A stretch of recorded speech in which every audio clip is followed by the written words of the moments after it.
El mensaje de hoy lo he titulado Sean como Cristo y está basado, como les venía diciendo, en el capítulo 2 del libro o la carta o la epístola, ¿no? Que ese es sinónimo, carta o epístola, a los filipenses, quiere decir a la iglesia de Filipo. ¿Quién la escribe? ¿Quién es el autor? Pablo es el autor juntamente con Timoteo. Y por supuesto, hay un emisario, hay alguien que la lleva. Probablemente esta carta haya sido llevada, según los estudiosos, por Epafrodito. Muy bien, vamos a ir desarrollando esta idea. Y ahora yo quiero preguntarles a ustedes, o de cierta manera poder hacer ese tiempo un tiempo en el cual ustedes puedan también de cierta manera participar en el momento. Yo sé que no pueden escribir de repente o no pueden estar al mismo momento donde yo estoy, por supuesto, pero pueden hacerlo ahí en sus mentes, en sus corazones o hablando en voz alta como quisieran. Pero ¿alguna vez ustedes han escrito una carta? Usted me dice, por supuesto que he escrito una carta. ¿Alguna vez ha escrito una carta a alguien que está muy lejano? ¿A alguien que realmente hace tiempo no ve? ¿Le ha escrito una carta a alguien que ama, a alguien que aprecia, a alguien que tiene mucha en consideración? Yo me acuerdo hace mucho tiempo haber escrito una carta. Ahora usted dirá, pero Pastor Marcelo, ¿de qué me está hablando? Si ya no se escriben cartas ya. Bueno, yo todavía sé que se escriben cartas, pero en realidad ya no tanto como para enviar unas palabras, sino para mandar de repente algo, ¿no? Un sobre, algo que se puede enviar, ¿no? Porque por supuesto existen los correos electrónicos. De repente dirán, pero Pastor Marcelo, ¿cómo es eso de una carta? Ahora existen las videollamadas, ¿no? Ahora tenemos videollamadas. Es más, hay personas que les encantan las videollamadas y otras personas que no tanto les gustan las videollamadas, que prefieren solamente ser escuchados, solamente la voz. Hay personas que les gusta escribir, son de pocas palabras, y otras personas que les gusta llamar y hablan mucho, porque les gusta hablar bastante. Y hay otras personas que les gusta verse los rostros, quieren saber qué está pasando al mismo instante en otro lugar o quieren dar a conocer lo que están viviendo ellos. Y son maneras de comunicarse. Pablo, de cierta manera, también se comunica con la iglesia de Filipo y lo hace desde la cárcel. Desde la cárcel. ¿Cómo es esto? ¿Pablo qué cosa ha hecho? ¿Pablo es una persona, una mala persona porque está en la cárcel? No, está en la cárcel por causa de Cristo. ¿Cómo es esto? ¿Cómo puede estar alguien, una persona por causa de Cristo? Estaba en la cárcel por causa de predicar la palabra de Dios. ¿Por qué? Porque Dios había ya levantado a Pablo como un hombre en el cual Dios lo había llamado a predicar a los gentiles. Y los gentiles se entiende como toda persona que no es judía. Entonces, Pablo estaba en unas regiones, por supuesto, que son unas regiones europeas, en la cual Pablo básicamente se dedicaba a predicar el Evangelio. Y por causa de predicar el Evangelio, que son las buenas nuevas de Cristo, él estaba encarcelado. Probablemente dicen que estaba encarcelado en Roma. Así que desde allí es donde él escribe una carta. Pero esta carta es una carta muy bonita. Es más, muchos de los estudiosos dicen que esta carta es una carta muy práctica, muy suelta. De cierta manera es muy, se puede decir, de mucha confianza, porque él expresa agradecimiento, expresa cómo está en el Señor, expresa por supuesto su gratitud al saber que la iglesia de Filipo es la iglesia que había participado de cierta manera de haberle enviado una ofrenda económica para su sustento, estando él en la cárcel. Y no solamente ellos, sino que la iglesia de Filipo había enviado a Epafrodito para sus cuidados, para atenderlo. Pero vamos a ir desarrollando un poco esta idea. Filipenses, igual que otras cartas, han sido escritas desde la cárcel. Por ejemplo, otras cartas escritas desde la cárcel podemos nombrar a Efesios, podemos nombrar a Filemón, como otras cartas que han sido escritas prácticamente desde ese mismo lugar en el encarcelamiento, ¿no? Pero uno dirá, ¿cómo una persona dentro de esta carta, y eso es una constante que yo veo en la carta, es que Pablo está animando a la iglesia?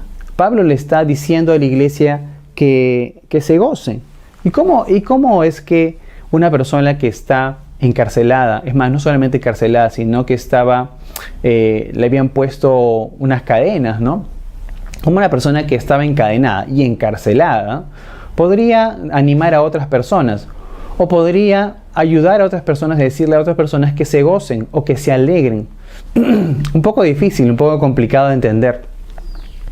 Pero vemos la obra de Dios, porque no hace mucho, es más, la semana anterior, hablábamos de que el encarcelamiento, hablábamos de que aquello que le había pasado a Pablo había sido de inspiración. para aquellos que necesitaban, por supuesto, seguir predicando el Evangelio. Esta idea, ¿no? Esta idea de encerrarlo no había hecho que parara, sino que inspirara a otros a seguir avanzando en la palabra del Señor. Así que vamos a entrar ya al capítulo 2 y vamos a compartir un poco acerca de esta idea de ser como Cristo. ¿Por qué? Porque Pablo en un momento nos da a entender eso. Ahora, tengamos en cuenta que Filipo era una ciudad gentil. Al ser una ciudad gentil no judía, era una ciudad con influencia. En la antigüedad, bueno, esta ciudad tenía por nombre Crénides, ¿no? Que se llamaba, o que el significado era el lugar de las fuentes. Tiempo después cambió este nombre de Crénides, cambió por Filipo, cuando el padre de Alejandro Magno, Filipo II de Macedonia, fue quien lo conquistara, ¿no? Entonces él, usando su nombre, cambió el nombre de la ciudad, ¿no? Eso fue como el año 360 antes de que Cristo venga, o que Cristo esté en la tierra. Ya tiempo después, año 167 antes de Cristo, fue sometida a Roma, ¿no? Por lo cual se considera en el año 31 antes de Cristo como una colonia romana con todos los privilegios, ¿no? Y ahí es donde se situaba la iglesia de Filipo, la iglesia a la que Pablo le escribía, ¿no? Y esa constante que yo veo en la carta es una constante de ánimo, una constante de levantar, ¿no?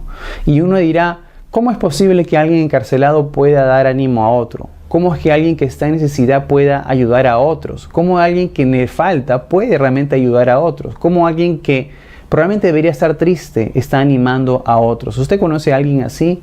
Gloria a Dios por aquella persona que usted conoce que está haciendo lo contrario que lo que está viviendo, que no ha dejado que sus circunstancias lo agobien, que no ha dejado que lo que está viviendo hoy lo derrumbe, sino que realmente está dispuesto a hacer aquellas cosas que el Señor probablemente haya puesto en sus corazones para hacer.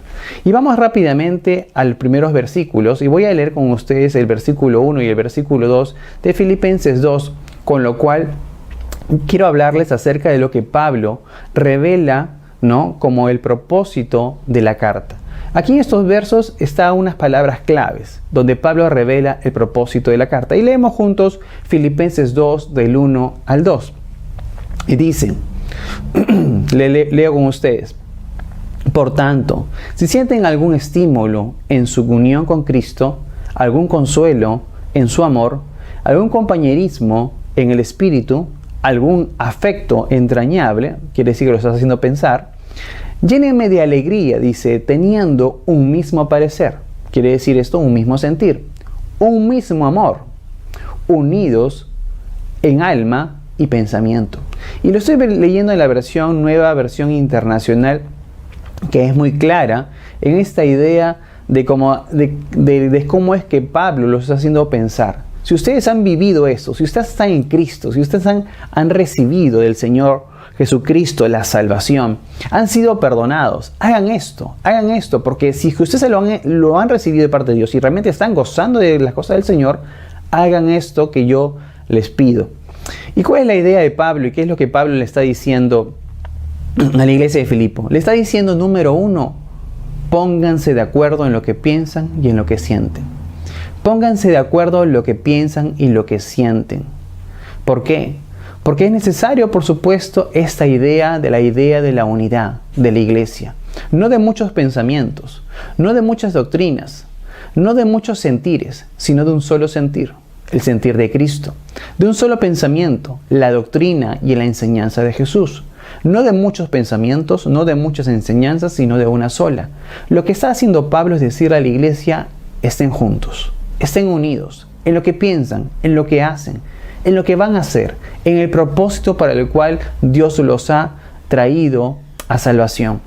Número 2, y solamente lo estoy nombrando, es ámense como uno mismo, con un mismo amor. Ámense con un mismo amor. Y eso quiere decir que ámense con el amor de Jesús. No con un amor probablemente equívoco, un amor natural, superficial o carnal, sino con el amor de Cristo, un solo amor. Quiere decir nuevamente que Pablo está apelando a la unidad. Finalmente, Pablo dice en este verso que permanezcamos unidos. Permanezcamos unidos. ¿Por qué? Porque esta es una de las evidencias de que somos hijos de Dios. ¿Qué dijo Jesús? ¿Cómo que nos conocerán que son mis discípulos? Porque están unidos, por el amor entre ustedes, por la unidad, porque están juntos, porque no hay pleitos ni discusiones. Pueden haber diferencias, pueden haber posturas o ideas, pero Dios nos ha llamado a estar en unidad, a vivir en armonía, y ese es el deseo de Pablo para la iglesia de Filipo, y es el deseo de Dios para nuestras vidas. Entendamos que si bien es cierto, Pablo escribe una carta a la iglesia de Filipo, lo escribe por inspiración del Espíritu Santo, y esta palabra, que es viva y eficaz, viene a transformar también nuestras vidas y a darnos entendimiento de lo que Dios espera con nosotros como iglesia. Y como iglesia, Dios espera de nosotros que vivamos en unidad, que seamos de un mismo sentir, que el amor sea en cierta manera algo que nos una. El amor de Cristo es el que nos ha convocado y nos ha llamado a ser una sola familia en el Señor. Pablo completa esta idea también en el verso 3 y en el verso 4, y vamos a leerlo. Verso 3 y verso 4 dice lo siguiente: no hagan nada por egoísmo. Nuevamente, verso 3 y 4 del capítulo 2, no hagan nada por egoísmo o vanidad, más bien con humildad consideren a los demás como superiores a ustedes mismos. Cada uno debe velar no solo por sus propios intereses, sino también por los intereses de los demás. En pocas palabras, ¿qué cosa nos está aconsejando? ¿O qué cosa está aconsejando la palabra de Dios? Y Pablo se lo dice esto a la iglesia de Filipo. ¿Cuál es el consejo? Pablo desde la cárcel escribiéndoles a ellos. Consejo para la iglesia, consejo para nosotros. Que no busquemos nuestro propio bien, siendo egoístas. Y eso es algo que sucede mucho probablemente, y podría detenerme un poco en ello, ¿no? A veces muchos de nosotros siempre estamos velando o preocupándonos por nosotros antes de que preocuparnos por los demás. Y yo creo que ese no es el comportamiento de Jesús. No creo que Jesús realmente haya visto por su bien propio. Es más, cuando Pablo dice esto, en todo momento va a citar a Cristo, y lo va a hacer nuevamente en el transcurrir de estos versos. Cuando uno realmente tiene la conciencia de que uno tiene que velar por la vida de los demás, creo que estamos haciendo lo que la palabra dice: concentrarnos en el reino de Dios y en su justicia. Y entonces entendemos que cuando nosotros vemos por la vida de otros, de cierta manera nos damos para con otros y estamos buscando el bien de los demás, Dios se encarga de nuestras necesidades. Dios se encarga de aquellas cosas que probablemente nosotros consideremos que nos faltan o nos es necesario. Pero muchas personas hoy en día viven vidas egoístas, y eso no puede suceder dentro del cuerpo de Cristo. Solamente pensando en mí, en qué voy a recibir, en qué voy a obtener, en qué voy a ganar, en qué me van a dar, en cuánto me van a pagar y cómo me van a recompensar. Si nos preocupáramos menos por estas ideas y realmente nos preocupáramos por el hecho de simplemente dar, entonces seríamos cada día más como Jesucristo. Por eso digo, imiten a Cristo. Sean como Cristo. Es la idea un poco de este capítulo 2. Otra cosa que Pablo también le aconseja en estos versos 3 y 4. Dice, sean humildes. Y esto es algo que probablemente a muchos nos cuesta. Nos cuesta realmente ser humildes. Considerarnos, como dice Pablo, de repente considerar a la otra persona como superior a uno mismo. ¿Pero qué me está diciendo Pastor Marcelo? Esto es algo que no se puede decir. Es más, no debería decirlo. Bueno, pero es la palabra de Dios. Y la palabra de Dios nos insta a considerar a las demás personas como superior a uno mismo. ¿Por qué? Porque es la manera en que Dios cuida nuestros corazones. Cuidamos también nosotros mismos de enaltecernos, de creernos más que otros, de pensar de que otros son menos que nosotros. Es más, debemos cuidar nuestro corazón de toda vanagloria, de toda soberbia, de todo orgullo, de toda altivez. Porque bien dice la palabra que Dios mira de lejos al que es altivo, al orgulloso, ¿no? Y el Señor lo que quiere de nosotros es que vivamos vidas humildes. Y no este sentido de humildad como el mundo hoy dice, ¿no? Esa persona es humilde. ¿A qué se refiere? Muchas personas dicen, esa persona es humilde a la persona que es pobre. Y no tiene nada que ver la pobreza con la humildad. Porque por supuesto, hay muchos pobres que son soberbios, que son orgullosos, porque de repente alguien le quiere dar algo al que es pobre. Y dice, no, yo no te voy a recibir absolutamente nada. Entonces, ¿qué está mostrando? Está mostrando orgullo. Entonces, humilde es aquel que realmente, de cierta manera, no se pone en una actitud superior a otro. Una persona que está dispuesta a menguar, una persona que está dispuesta a no responder, a no contestar.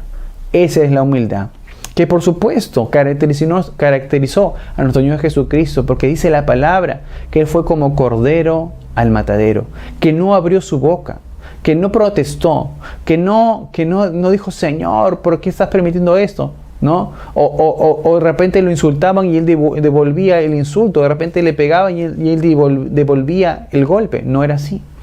La humildad de Cristo es una humildad que nosotros debemos tener, y Pablo nuevamente lo va a mencionar en estos versos.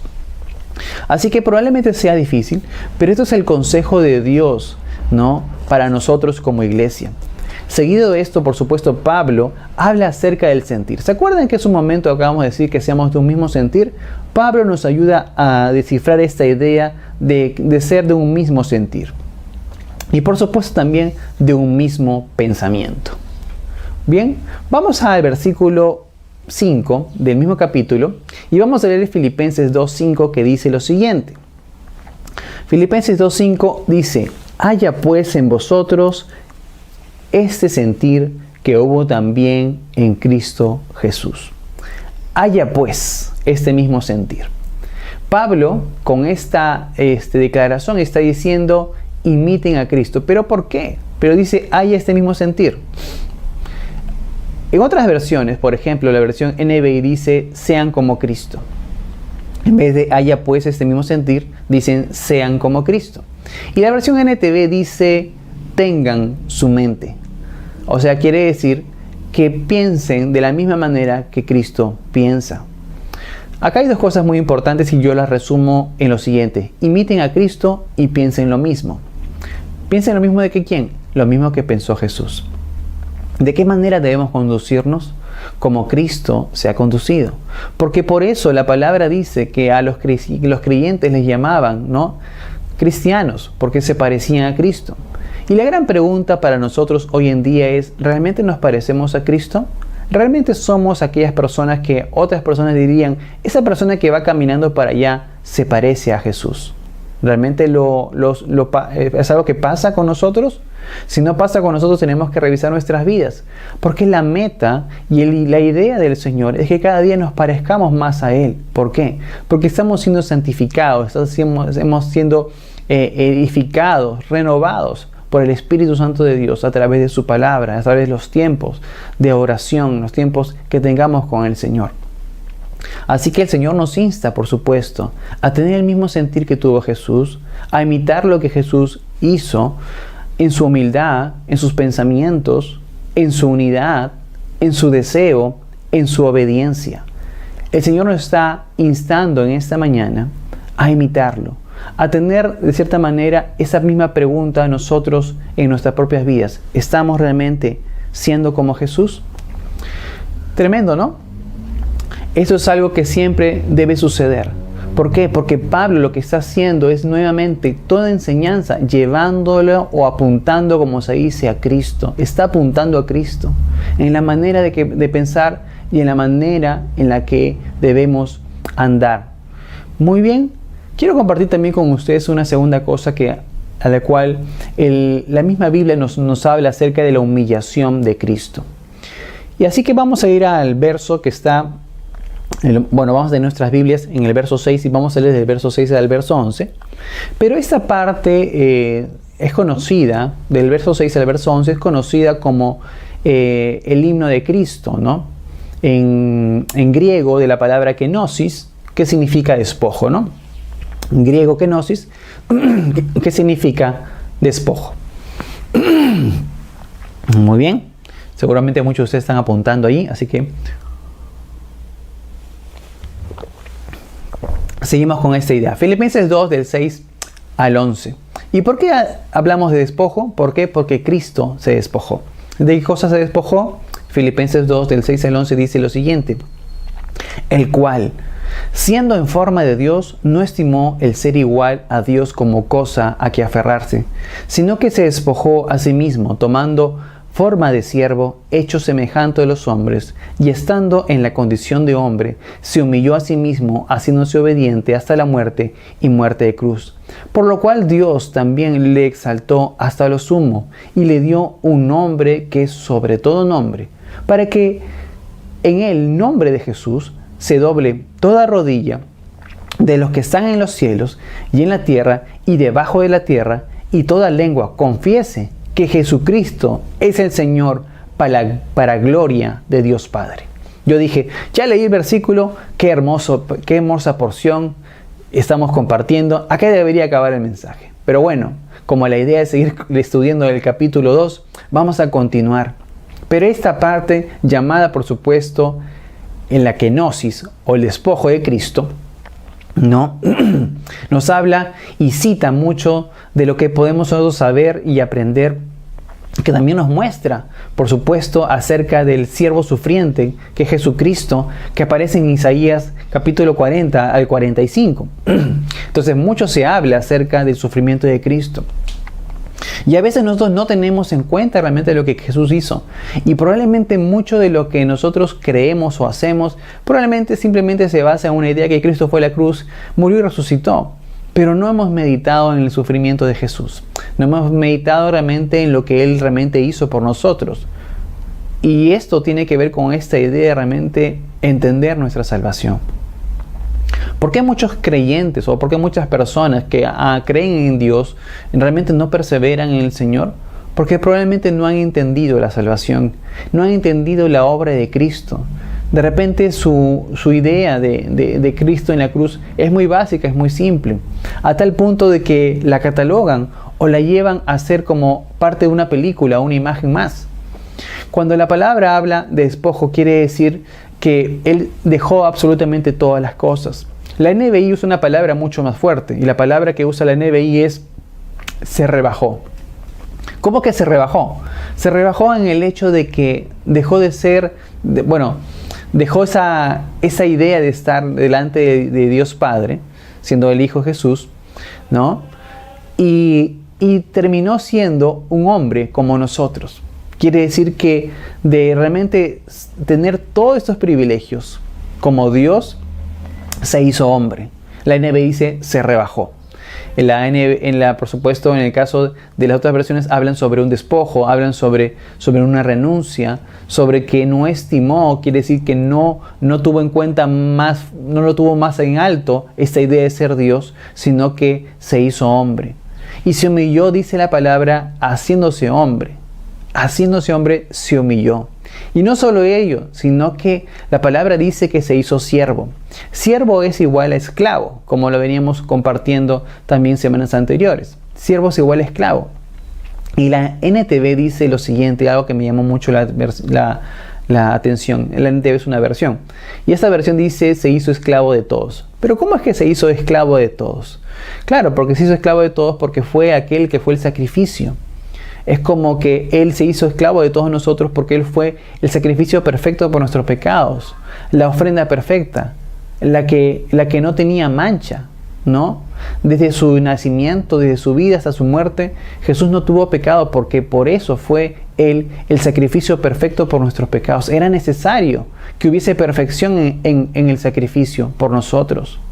Por eso es que la salvación, hermano, hermana, amigo y amiga que nos escuchas, no es por las obras, porque si fuera por las obras, en vano el Padre envió a Jesucristo su Hijo a morir por nosotros.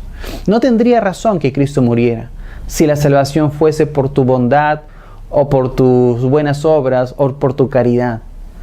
Es más, Pablo dice que nuestras obras son como trapo de inmundicia. Hace poco compartía en el Facebook y decía, si hay algo bueno en mí, es Dios. Por supuesto, todo lo bueno viene de Dios. Y si algo bueno tenemos, es en el Señor. Es más, vamos a leer también en versículos siguientes que dice la palabra que es el Dios el que pone el hacer como el querer en nuestras vidas. Así que, si entendemos bien esta idea de que Cristo murió por nosotros, entenderemos mucho mejor, por supuesto, la salvación y atesoraremos mucho más lo que Cristo hizo por nosotros.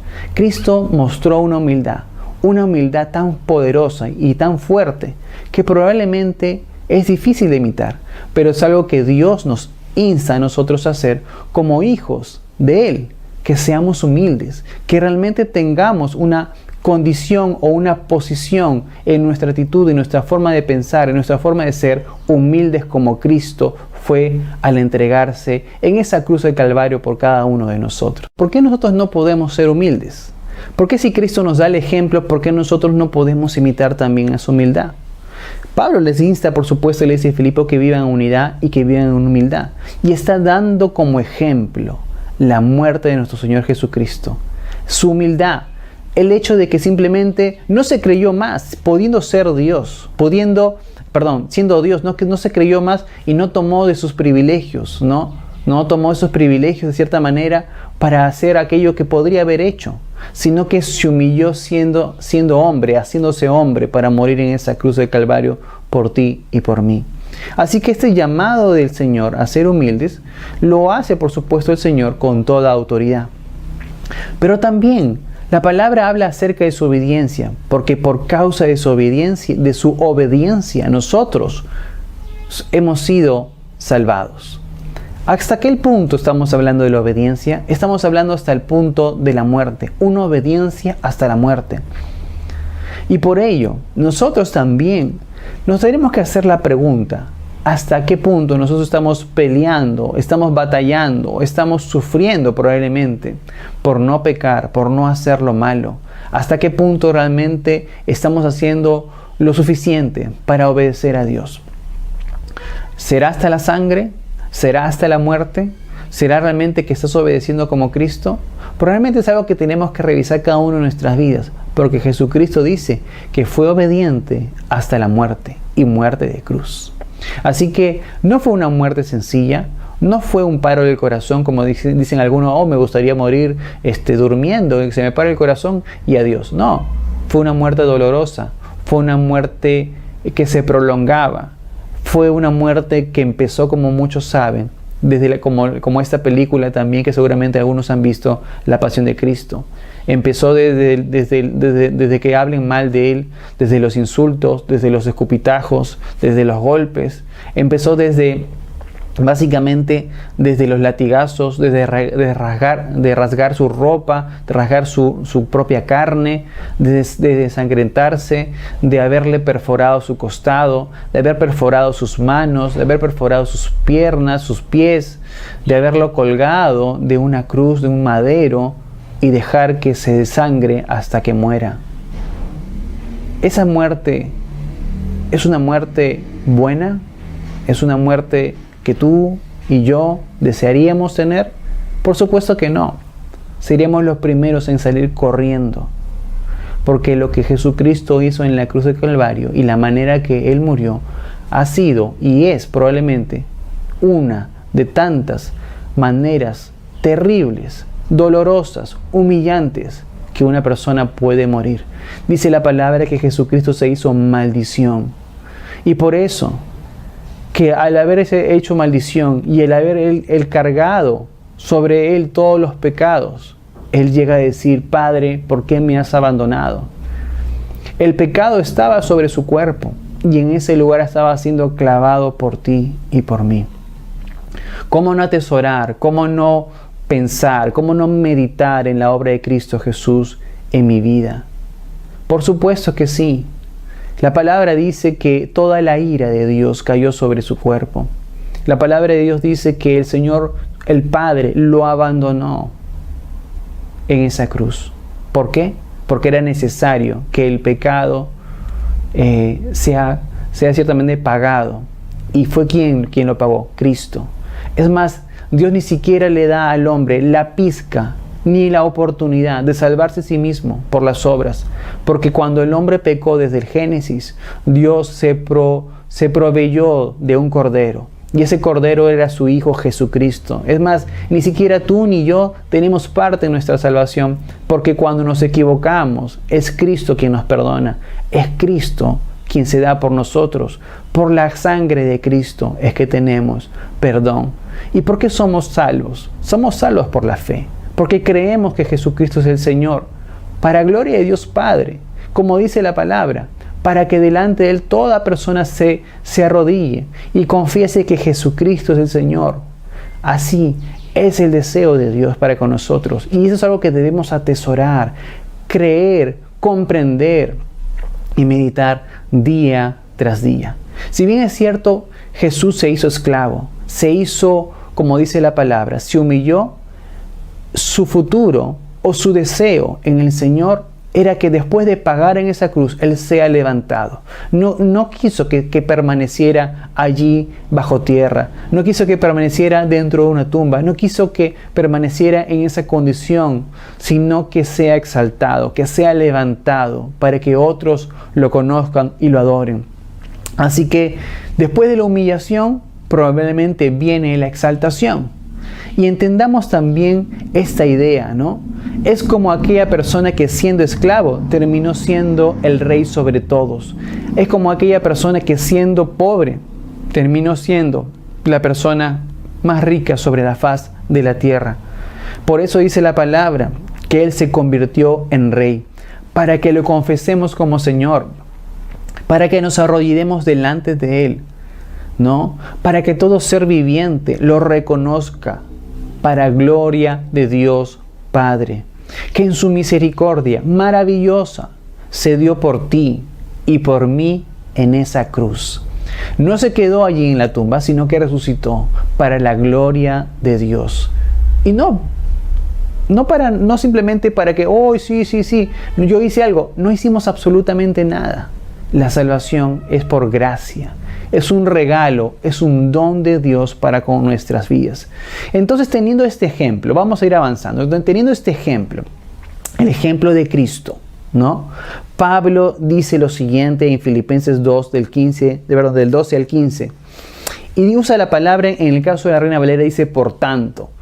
Y por tanto se traduce como por eso, por esta razón, por lo que acabo de decir, ¿no? Hagamos lo siguiente. Y lo voy a leer en la versión, todo el párrafo lo voy a leer en Filipenses 2, del 12 al 15, lo voy a leer en la NBI, que dice: así que, mis queridos hermanos, como han obedecido siempre, no solo en mi presencia, sino mucho más ahora en mi ausencia, lleven a cabo su salvación, ¿ya?, con temor y temblor. Pues Dios es quien produce en ustedes tanto el querer como el hacer, como que se cumpla su buena voluntad. Háganlo todo esto sin quejas, sin contiendas, para que sean intachables y puros, hijos de Dios sin culpa, en medio de una generación torcida y depravada. En ella, ustedes brillan como estrellas en el firmamento. Reina Valera dice como luminares, ¿no? Como luminares, dice la Reina Valera. Y esto sería, por supuesto, como una respuesta a la obra de Cristo. ¿Por qué? Por el entendimiento que tenemos acerca de lo que nos ha hecho Cristo por nosotros. En respuesta a lo que Cristo ha hecho, es lo que tenemos que hacer nosotros, tener el entendimiento. Y cuando tenemos el entendimiento, entonces podemos obrar, podemos realmente mostrar una vida que tiene fruto, una vida que tiene de cierta manera un cambio delante de Dios, ¿no? Dice la palabra, según este texto, ¿qué es lo que debemos hacer según Pablo? Lo que yo veo acá en este texto dice que debemos ocuparnos en la salvación que nos ha sido dada. No es, por ejemplo, algunos dicen, por si acaso, ¿no? Preocúpate de tu salvación porque la puedes perder. No, hermano. No, hermana, no hijo de Dios, hija de Dios. No te preocupes en el sentido de que vayas a perder la salvación, porque nadie, absolutamente nadie, pierde aquello que no ha conseguido. Nadie pierde aquello que uno no tiene. ¿Cómo vas a perder algo si tú no lo has ganado? ¿Cómo vas a perder algo si tú no lo has conseguido? Así que la traducción o la enseñanza exacta de esta idea es que nos ocupemos en la salvación que nos ha sido entregada, que nos ocupemos en tener respeto, que nos ocupemos en tener devoción a Dios por lo que Él ha hecho por nuestras vidas. Ocupémonos en lo que Dios ha hecho en nuestras vidas. La NTV dice que vivamos de una manera respetuosa y con devoción a Dios. Es lo que tenemos que hacerlo. Porque si yo digo, yo pienso, ¿no? que yo tengo que ocuparme para no perder mi salvación, entonces estoy contradiciendo la palabra del Señor. Porque Cristo murió por nosotros, ¿no? Y si fuese nuevamente por las obras, en vano murió Cristo, y por las puras, el Padre hubiera mandado a Jesucristo para morir en esa cruz. Se hubiera ahorrado el sufrimiento si fueran por tus obras. Se hubiera ahorrado el dolor si fueran por nuestras obras. Pero no fue así, porque Cristo tomó parte en todas las cosas, y de Él es la gloria, y siempre de Él será la gloria. Otra cosa que vemos en este texto es que por cuanto estamos con Él, Él nos ayuda a hacer lo bueno, que es su perfecta voluntad. Cuando la palabra dice que Él pone el hacer como el querer, quiere decir esto, que cuando estamos en comunión, cuando le buscamos, el Señor nos da la capacidad para hacer cosas, para emprender cosas para el Señor. Así que nos alegramos por ello, porque Dios pone el hacer como el querer en nosotros, ¿no? Porque dice que esto es bueno, porque su voluntad es perfecta, porque ese es el deseo del Señor. Pero ¿cómo es que debemos vivir? Debemos vivir como dice la palabra de Dios, sin hablar mal de nadie, sin murmuraciones, sin pleitos y sin discusiones. El Señor quiere, por supuesto, como hijos suyos, que han entendido la obra de Cristo, que hagamos lo siguiente, que vivamos con devoción y respeto, por supuesto, por lo que hemos recibido, que de cierta manera también sepamos que el Señor nos va a dirigir, nos va a ayudar a hacer lo que es correcto, lo que es bueno. Y por supuesto, en nuestras relaciones, el Señor quiere que vivamos sin conflictos y sin problemas unos con otros. Eso es lo que el Señor quiere y es el deseo de Dios. Ese mismo texto también nos menciona que debemos brillar, ¿no? Como luminares o como estrellas en el firmamento. ¿En qué sentido? No con la luz propia, no con tu luz propia, sino con la luz de Jesucristo, con lo que Jesús ha hecho. Por eso el libro de Hechos no es realmente el hecho del Espíritu Santo, sino que es el libro de los hechos, de aquellos que han sido transformados por Cristo. Así que si tú eres transformado por Cristo, entonces esa luz que Dios ha puesto sobre tu vida es simplemente el reflejo de la gloria de Cristo. Es la luz de Cristo la que brilla en ti. Si hay algo bueno en mí, si hay algo bueno en ti, ese es Jesús en tu corazón. Pablo termina esta porción, por supuesto, diciendo lo siguiente, y vamos a ir terminando este párrafo de lo que nos muestra la palabra de Dios en Filipenses 2, 16 al 18.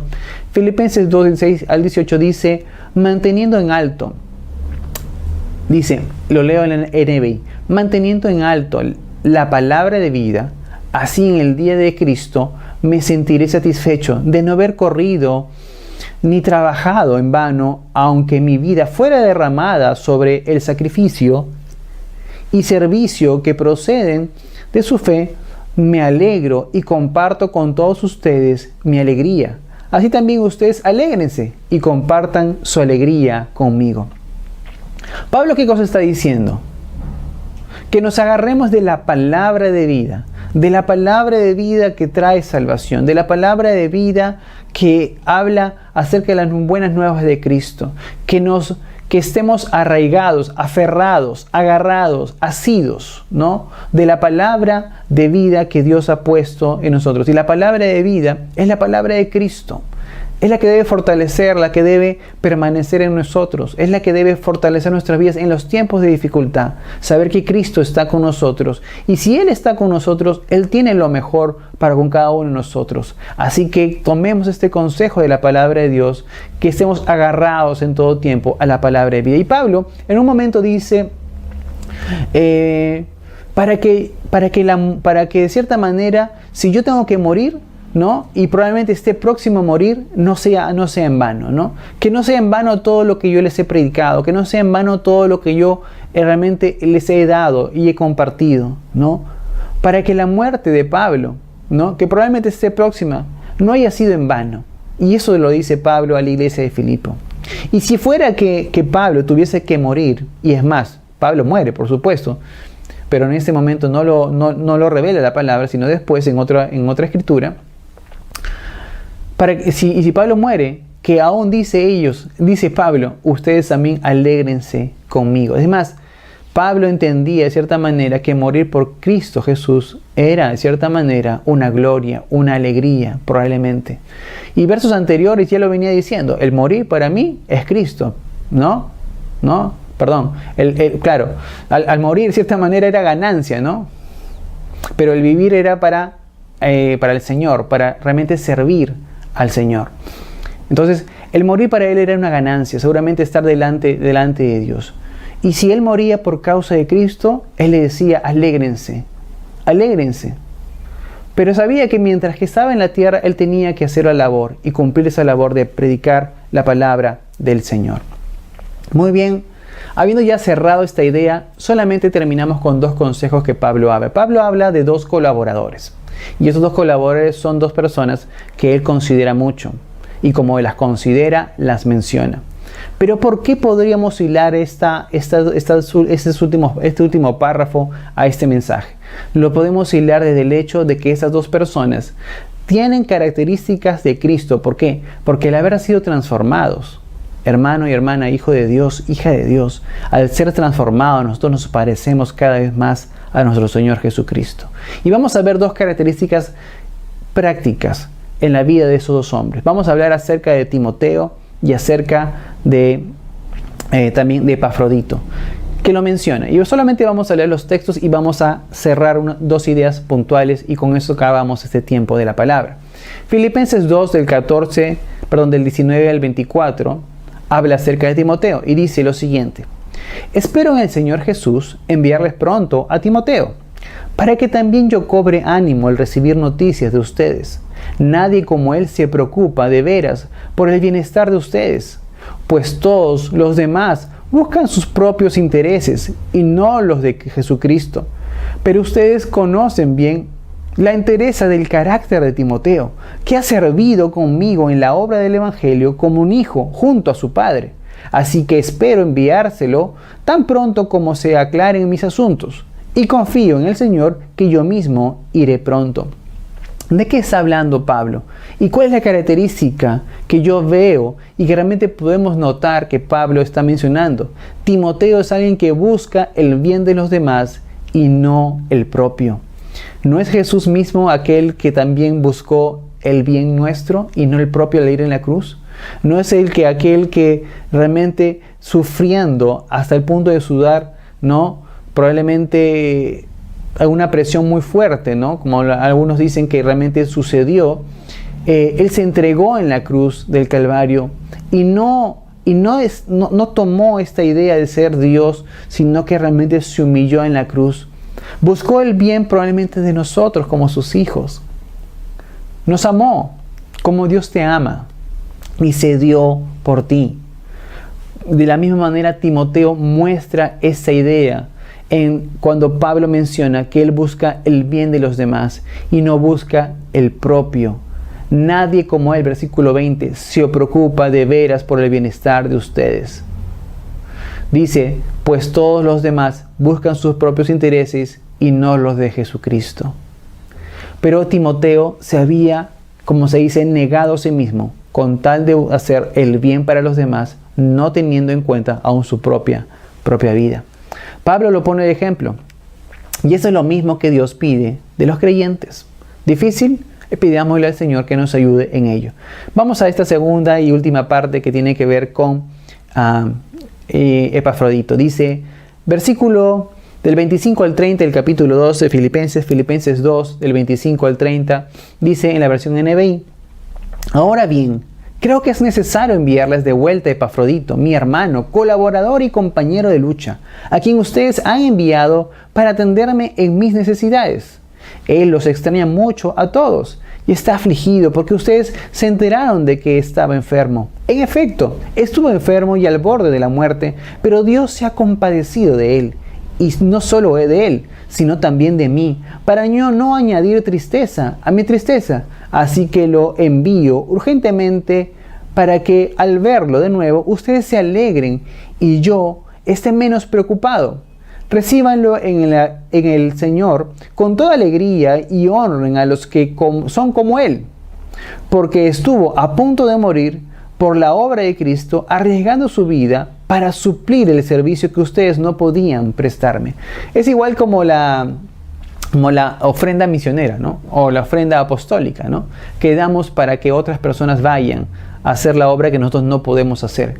Epafrodito era un perfecto misionero, ¿no? Estaba haciendo una obra, por supuesto, de servicio, y la iglesia de Filipo lo había enviado allá, y él se había enfermado. Pero ¿cuál es la característica que vemos aquí en cuanto a Epafrodito?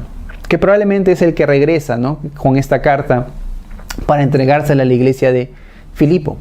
Y la característica que vemos es que él sirvió hasta el punto de entregar su vida. Dice versículo 30, porque estuvo a punto de morir por la obra de Cristo. Y versículo anterior dice lo siguiente: recíbanlo en el Señor con toda alegría y honren a los que son como Él. Quiere decir que ponen una regla. Oh, iglesia, escuchen, honren a aquellos que están dispuestos a entregar su vida, o que estén a punto de morir, o que pongan en riesgo su vida por causa de Cristo. Honrenlos. Eso dice la palabra. ¿Y cuál es la idea? ¿Y en qué se parece Epafrodito? ¿En qué imita Epafrodito a Cristo? En el hecho de entregar su vida.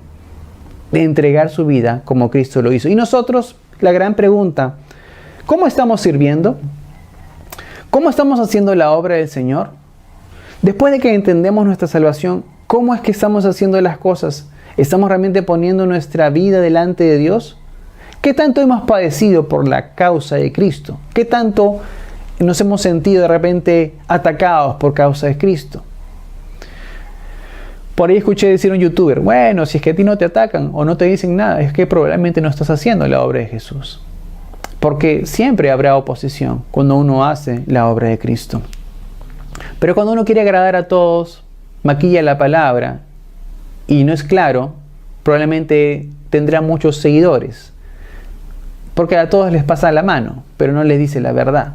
Así que cuando predicamos el verdadero evangelio, cuando predicamos la verdadera palabra de Dios, no solamente somos atacados por los que están afuera, sino aún por los que están adentro. Porque debemos predicar un evangelio correcto, sano, directo, con todas las letras, sin obviar unos versos, sino decirlos todos los versos que la palabra de Dios quiere que pronunciemos y digamos. Y ese es el reto final, por supuesto, y con lo que vamos a terminar este tiempo. Y el llamado del Señor, por supuesto, es que si has entendido la salvación que Cristo ha ganado ha ganado para ti en esa cruz, y si realmente lo has entendido, la pregunta es: ¿cuándo tú te pareces a Cristo? ¿Cuánto otros podrían decir que eres como aquella persona que se parece a Jesús? ¿Cuánto estás dispuesto tú a imitarlo en esta mañana? Y en esta mañana quiero retarte en el Señor a que le pidas perdón por aquellas cosas que probablemente hayas estado permitiendo en tu vida, para que empieces realmente a ser como Cristo, a imitar a Cristo Jesús. Y sabes que no te preocupes en esta idea y en este camino de hacerlo, porque el Señor dice que su Espíritu Santo te va a ayudar a ello. Así que vamos a orar para poder terminar este tiempo, porque no solo Pablo hace un llamado a vivir, por supuesto, en la unidad y en el amor, como lo menciona esta carta, sino también en este párrafo o en esta porción del capítulo 2 nos hace un llamado a imitar a Jesús. Así que, ¿cómo debemos ocuparnos de nuestra salvación? Ocupándonos en nuestra vida, quiere decir, ocupándonos en lo que Dios nos ha regalado, en el hecho de vivir como Cristo.